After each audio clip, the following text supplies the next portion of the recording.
the chapter that I was tasked to actually dissect and going deeper, was very, very thought-provoking for me. So I'm just going to dive straight into it, and I'm going to try and be as succinct as I possibly can. But as we begin the chapter, the opening of the chapter, so I think there are obviously two main themes that actually come out of this chapter for me. But when we actually begin the chapter on page 112, there's a very nice quote there that says, "The blessing included," by Zig Ziglar. And it says, "Showering doesn't last. That's why you have to do it daily." So from the onset, we're told that what we're about to read in this chapter and what we're about to learn is no quick fix. These are things that you're going to have to be doing every single day.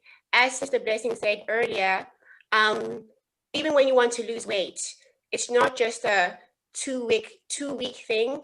It's basically a lifestyle change.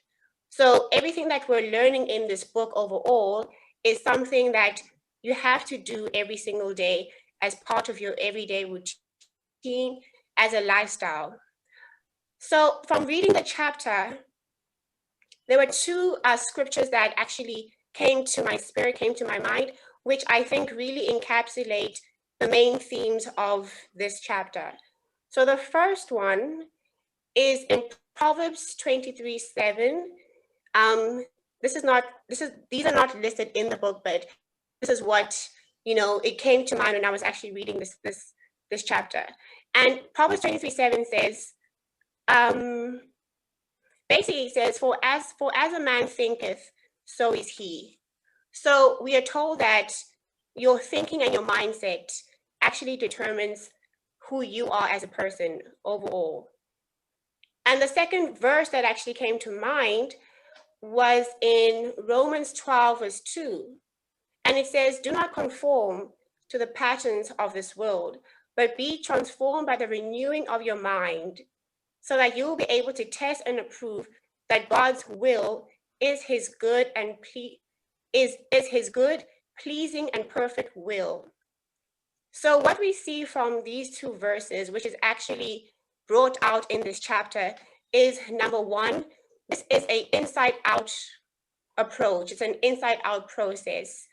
If you want to be better in your life, it starts from your mindset, which is something that's within you. So I'm just going to turn to some extracts that really stood out for me. 1 second.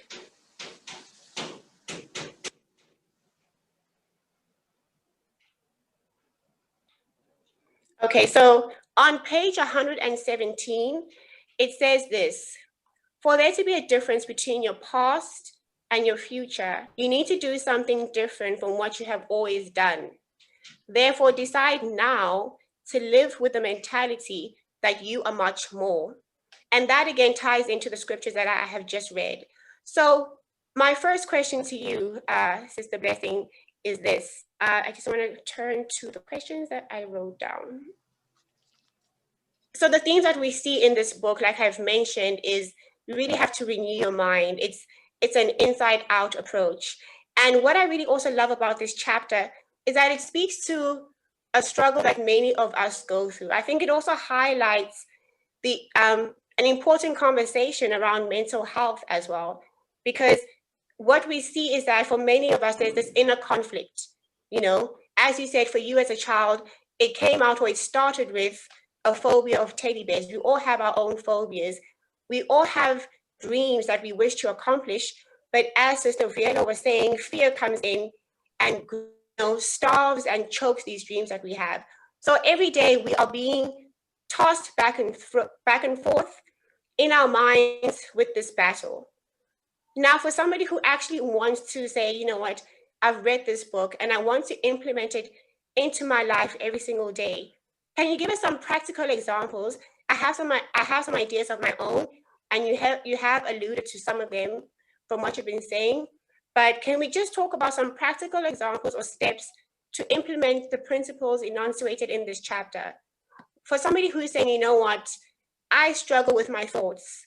I struggle, with a lack of confidence. I have a lot of ideas, but I always get these thoughts in my mind that just tell me I'm not good enough, that just tell me what I want to do won't be achieved. How can I actually change that? What are some practical examples that I can actually implement after reading this book or reading this chapter?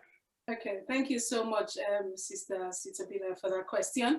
So one of the things I did, which is what I'll be sharing with you, is when those thoughts come into your head, so in the brain, we've got some muscles in the brain. We've got the saboteur interceptors, we've got the sage, and we've got the self-command. So the self-command is like in between both of them. The sage is the good one that leads you into creativity, happiness, productivity, and all the good stuff. And the saboteur interceptor is what brings all those victims, is what reminds you that, oh, you're a victim. It's what reminds you that, oh, no, you're full of shame. It's what tells you can't be good.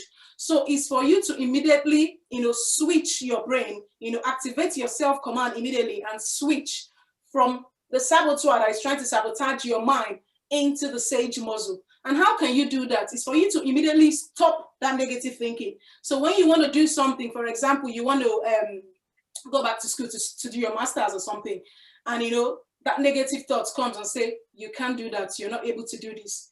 So what you need to do instantly is to stop it, resist it and say no. And then immediately you replace it with something good.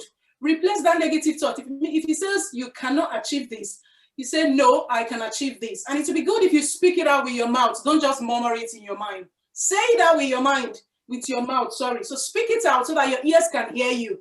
No, I can go to school and I can achieve my degree because I am great. Do you get? So you stop the negative thought immediately. Immediately you replace it with something good, and then you go on to act on it. Is either you call up the university and start, making plans, or you just, start writing down your plans, for tomorrow or whatever you intend to do. Go on with the actions, make a decision. So make your decisions and your behaviors after those thoughts, make them positive.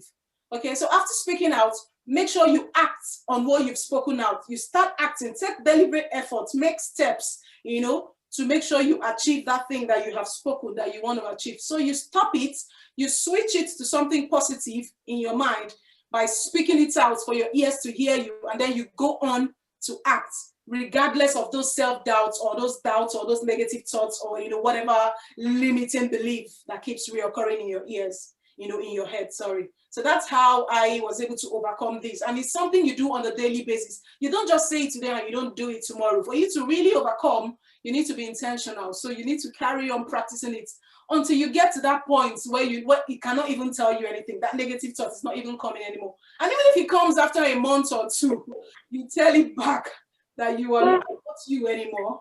I'm moving forward. I'm going to school to do the masters. I'm going to achieve what I want to do. And then, of course, you take steps. You put in actions, and then you achieve it. That's what I would say. One thing I like to mention, I think, thank God we've got a fitness coach online. Another thing that will help you, to be able to switch, use your self-command to switch from your saboteur interceptors into your sage muscles in your brain is exercise. Physical body exercise also helps, because I remember at the beginning of this pandemic, exercise really, really helped my mind, because my mind was always, go all over the place. I'm like, no, you can't get hold of me again. I've passed this stage. I am not going back to negativity. I'm not going back. So I went and started doing exercises. So exercise, or just staying in the sun, or just going out, taking a walk, even if it's 5 or 10 minutes walk, it just refreshes your mind and your brain and just gives you some kind of fresh air and breeze, and just makes your mindset clear again. And then you're able to go on to progress to what you're going to do. So yeah, those are steps that you can take, practical ones. Does that answer your question? Thank you for those practical examples, Sister Blessing. Yes, it does answer my question. And I'd also like to just add on to build on what you've said. So again, we're talking about renewing our mind, and you had mentioned before that a practice that you had implemented was saying affirmations. You would wake up every day and you would say affirmations. So what I've actually realized is that we have to help our minds to actually believe and come into agreement and to accord with what our spirit and our soul knows. And one thing that I've also found that helps is using external stimuli to actually help my mind. So like you've mentioned, When you get those evil thoughts, stop it in its tracks by verbally saying out loud, no.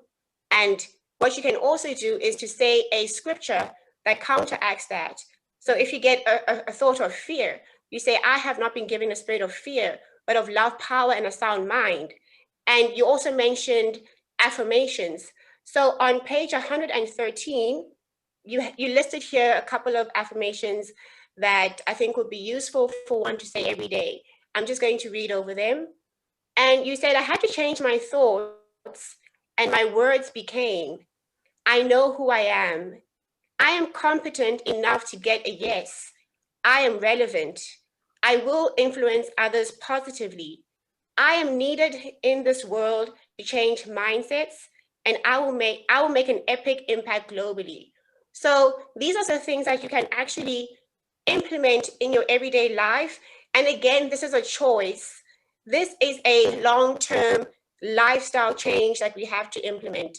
Another thing that I have personally done for myself that has really, really helped me as well is to create a vision board. So that is visual stimulation that I wake up and I look at every single morning. The first thing that I see is my vision board, and it's everything that I have put up that I want to accomplish in my life, goals that I want to achieve, just everything that I want about my life, scriptures. And the first thing that I see when I wake up is this vision board. So that already sets the tone for my day. And if you couple that with your affirmations that can stay at your bedside table, I think the more that you do this, the more that your mind will have no choice but to conform and to be renewed. Exactly, yeah, so building on that, my second question, do I still have time? I Do I still have time? Okay, I'm going to continue. wait. So this is my second. I was just thinking that if you can just try to make it quick, please. We're just trying to be good stewards of time. Okay. Part 2 or whatever, but if you can just, yeah. Okay, let me just go straight to the question. Basically, in the beginning of the chapter on page 111, you talk about finding your purpose and your passion, right? So I want to just, because I'm just thinking about the average person on the street who's really in a dark place, who sees your book and says, you know what, let me actually get this book and try and change my life. How does a person, okay, sorry, and on another page, you also talk about making a difference, doing something different when you want to see a change. So for a person who is completely lost, how do you actually go about finding what your purpose is and your passion? Like, what are some of the things, what are some of the things that they can do to actually find out what is my passion? Because this is somebody who, they're in a dark place mentally. They don't know what they're here to do on the earth. They're lost. Where do they begin?